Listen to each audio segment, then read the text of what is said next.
So guys, this is the third question of hyperbola. Right ये आया था 25 जनवरी शिफ्ट 2 में.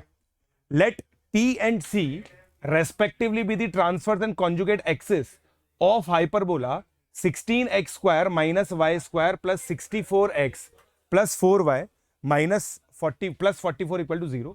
Then the area of region above the parabola x square equal to y plus 4 below the transverse axis t and on the right of conjugate axis c is.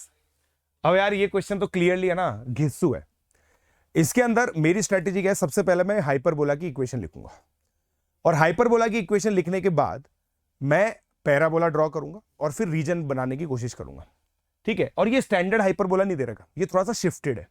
तो मैं एक काम करता हूं, पहले इसको देखता हूं. देखो पहले इस पे मैं फोकस करने की कोशिश करता हूं. 16 times x square minus 64x मतलब माइनस 4x हो गया. तो जबरदस्ती प्लस 4 बना लूंगा मैं. पहले तो जबरदस्ती में प्लस 4 बनाऊंगा. ठीक है, ये 64 हो गया plus minus y square minus 4y plus 4 जबरदस्ती बनाऊंगा. बनाना पड़ेगा मुझे, देखो ना मेरे पास कोई ऑप्शन नहीं है, तभी तो परफेक्ट स्क्वायर बनेंगे. देखो अब ये minus y square plus 4y था, तो minus y square minus 4y. अब आप देखिए मैंने क्या कर दिया है, 64 माइनस 4 60 यहां पे कर दिया है और मेरे पास 44 अवेलेबल था, तो इज इक्वल टू 16 आ गया. तो ये क्या है, क्या है ये, x माइनस 2 का whole square upon 16 minus y minus 2 का whole square upon 1 is equal to 1. ठीक, क्लियर है ना. ये इस तरह से आ गया. तो ये 2,2 पे बेसिकली इसका सेंटर आएगा. तो अब इसको प्लॉट कर लेते हैं अपन लोग. ये 2,2 है, राइट. 2,2 पे इसका सेंटर आ गया, राइट. ऐसा कुछ ये ऐसा कुछ ही आ जाएगा. ठीक है, ये आपकी ट्रांसवर्स और कॉन्जुगेट एक्सिस आ गई, राइट. ये आपकी ट्रांसवर्स और कॉन्जुगेट एक्सिस आ गई और ये वर्टेक्स आ जाएंगी. ठीक है, इसेंट्रिसिटी वगैरह देख लेना. A4 है ना, इसेंट्रिसिटी इसकी कितनी है, इसेंट्रिसिटी देख लें. मतलब देखो अभी प्लॉट मत करो इसको, आप तो ऐसा कुछ बना लो. ठीक है, और ये वाई एक्सिस मत बनाओ ताकि अपने को अपन अपने नीड के बेसिस पे बना लेंगे. ये 2,2 है, सेंटर है ये.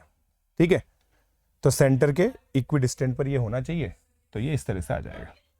अब आप देखो आपका पैराबोला ये दे रखा है, y is equal to x square minus 4. ठीक है, तो ये 2 हो गया, ये ओहो ये 2 है ना, और -2 भी कहीं तो आएगा. -2 भी आपका कहीं ना कहीं तो आएगा.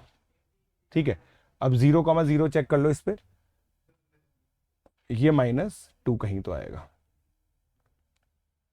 ठीक है, अगर मैं x को 0 रख दूं तो मेरा y square minus 4y minus 44 आ रहा है ना.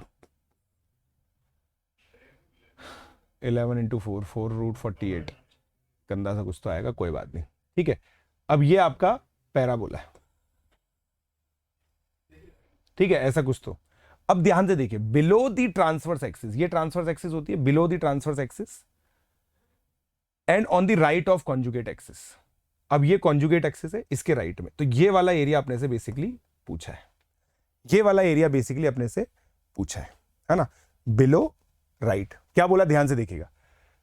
अबव द पैराबोला, पैराबोला के ऊपर, below the transverse axis, transverse axis के नीचे, कॉन्जुगेट एक्सिस के इधर आ गया. ठीक है, अब देखो दोस्तों यार इसको हमें बनाना पड़ेगा ढंग से. हमें हाइपरबोला बनाने की जरूरत नहीं थी, मगर हमें बाकी का तो पूरा बनाना पड़ेगा. तो ये बहुत घिस्सू क्वेश्चन, और देखो कंपलसरी भी था. ठीक है, कंपलसरी क्वेश्चन भी था. तो अब ध्यान से देखिएगा, ये क्वेश्चन है ना. अब देखिए ये आपका y इक्वल टू 2 लाइन है, ये आपका x इक्वल टू 2 लाइन है.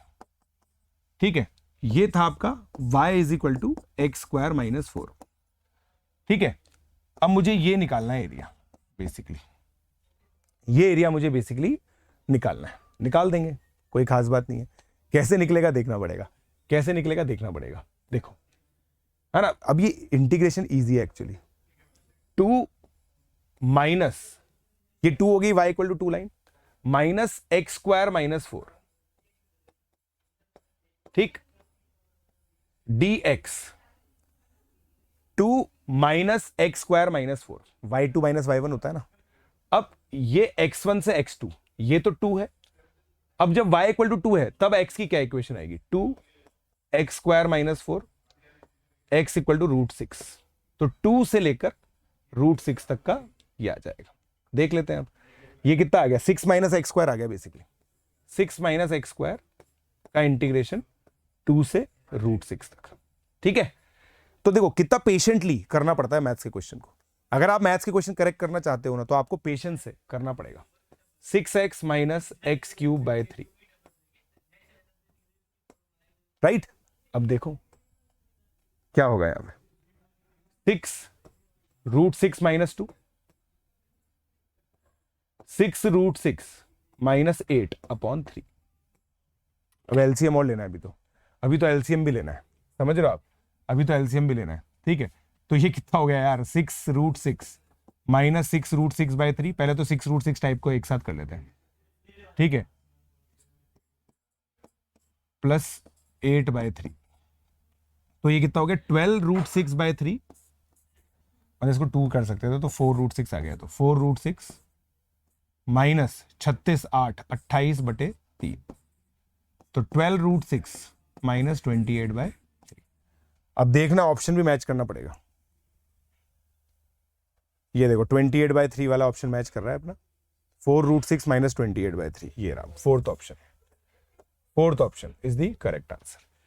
कितनी ज्यादा पेशेंटली इसकी कैलकुलेशन करनी पड़ेगी हमें, how much patience do we need, right.